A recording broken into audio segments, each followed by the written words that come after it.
Hi everyone. Now this is what we've got coming up this week on This Girl Is On Fire. This week is all about buying less but wearing more. How to make the most of all the stuff that is already in your wardrobe. You may notice it's Valentine's this week, so rather than sitting around waiting for someone else to get you something lovely, we have knocked 15% off everything in the shop so you can treat yourself, because that's actually how I prefer things. I actually prefer buying stuff myself because then I get exactly what I want. Is that wrong? Also, in the spirit of Valentine's Day, I have interviewed a top perfumier. I hope I have pronounced that right.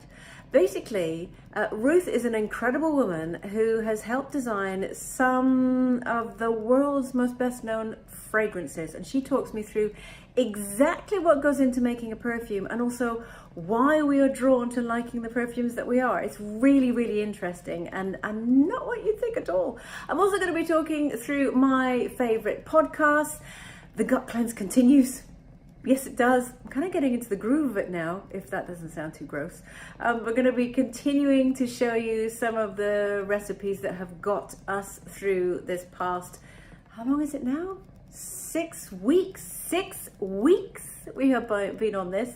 That's what we've got coming up this week. But as ever, and this is something that just never changes, keep sharing, keep liking, help us grow our community, and remember, whatever you are up to this week, you are amazing.